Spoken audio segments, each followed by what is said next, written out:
Hello दोस्तों, आज की कहानी है रिया के बारे में, जो कि एक कॉलेज स्टूडेंट थी। दरअसल बात क्या थी कि वो एमबीबीएस कर रही थी और वो एमबीबीएस के सेकंड ईयर में थी। तो मतलब वो अपने हॉस्टल में रहती थी, उसने कोई अलग से पीजी नहीं लिया था।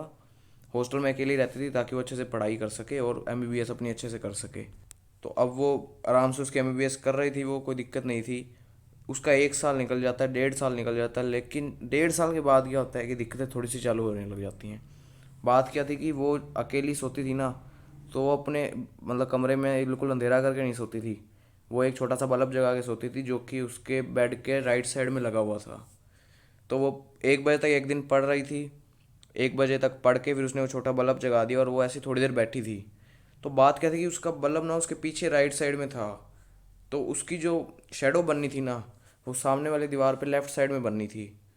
लेकिन लेफ्ट साइड में शेडो तो बनी, लेकिन उसमें एक चीज़ अजीब थी कि उसने कोई हाथ नहीं उठा रखा था, लेकिन उस शेडो का जो परछाई का जो हाथ था ना, वो उठा हुआ था। तो अब ऐसा कभी हो और आप कमरे में अकेले हो तो ये आपके लिए बहुत ही ऐसे ख़राब चीज़ है, क्योंकि इससे आपके दिमाग पर जो असर पड़ता है ना, वो बहुत घातक होता है। तो ऐसा ही ठीक रिया के साथ होता है, वो काफ़ी ज़्यादा डर जाती है। और फिर वो सुबह ये बात अपने मम्मी पापा को बताती है। लेकिन मम्मी पापा उसके खास रिस्पॉन्स नहीं थे, वो सोचते हैं ऐसी वहम होगा, कुछ खास बात नहीं है।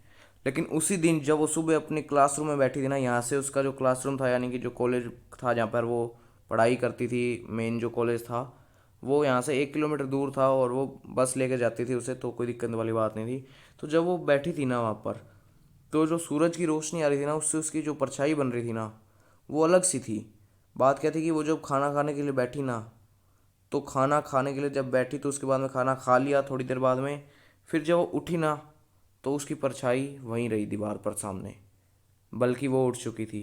तो ऐसा होना नहीं चाहिए आमतौर पर, लेकिन उसके साथ हुआ था। फिर अपने दोस्तों को भी बताती है, वो कहते हैं कोई बात नहीं, ऐसा कुछ खास बात है नहीं, तो ज़्यादा ध्यान नहीं देते मतलब। और फिर क्या होता है कि वो इसको थोड़ा सा सोचने वाली थी और गहराई से, कि इतने में उसको पता लगता है कि उसकी कॉलेज की छुट्टियां हो गई हैं और उसको घर जाना पड़ेगा। तो वो घर चली जाती है। और फिर वो घर पे भी ऐसे बात नहीं बताती, क्योंकि उन्होंने ज़्यादा रिस्पॉन्स दिया नहीं था।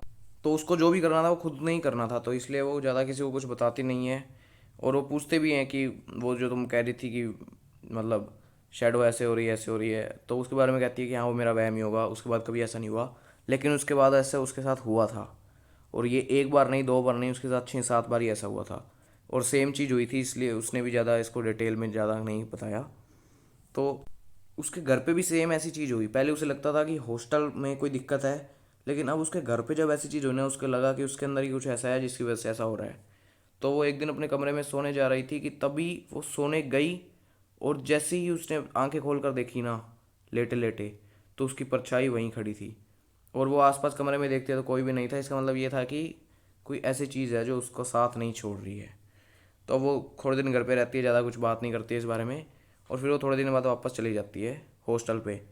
और एक चीज़ और थी कि जब वो हॉस्टल पे जाती है ना, तो वो जैसे ही अपने कमरे का गेट खोलती है, उसकी आदत थी कि वो पहली लाइट जगा दिया करती थी बाहर से, क्योंकि बटन पास में था गेट के। तो जैसी लाइट जगाती है ना, और आमतौर पर होना ये चाहिए था कि उसके अंदर घुसने के बाद परछाई बननी चाहिए थी, लेकिन जैसे उसने लाइट जगाई ना, उसने देखा कि परछाई पहले ही बनी हुई थी। और वो जगह भी उल्टी डायरेक्शन में बनी हुई थी, यानी कि उसके बेड के पीछे लाइट थी, तो बेड के सामने बननी चाहिए थी परछाई, लेकिन वो गेट के सामने बनी हुई थी परछाई।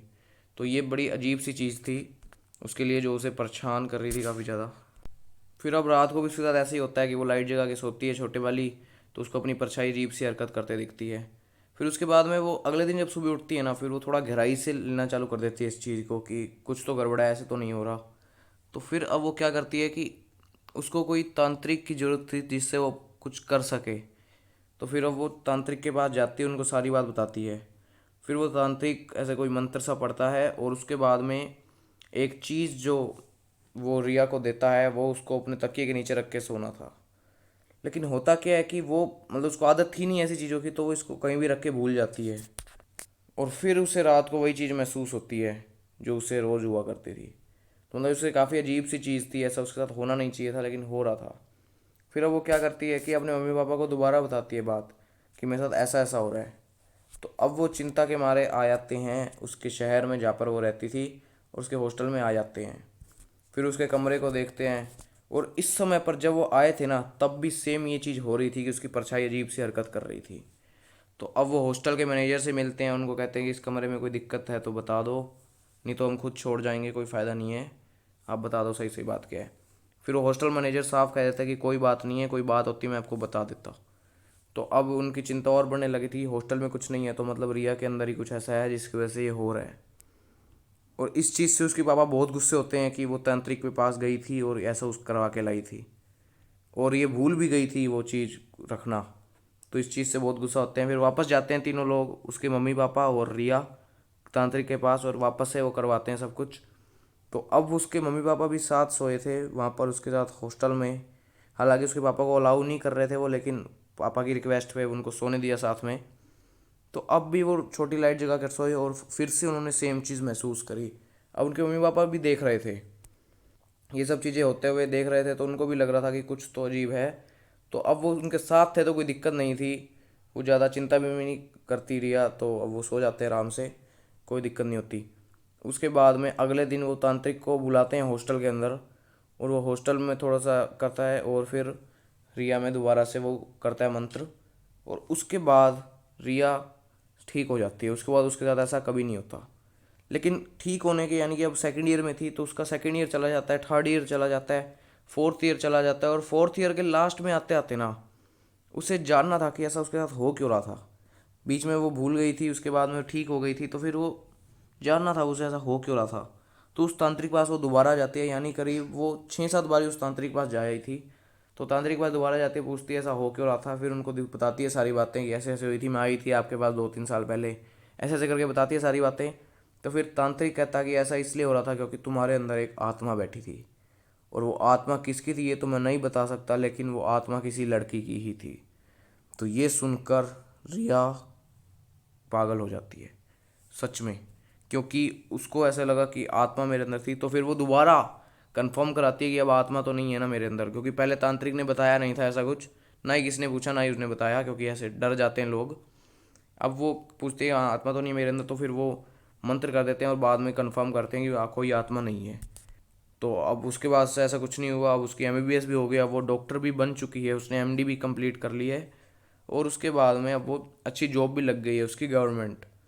तो ठीक है दोस्तों, आज की कहानी इतनी ही थी, मिलते हैं अगली कहानी में।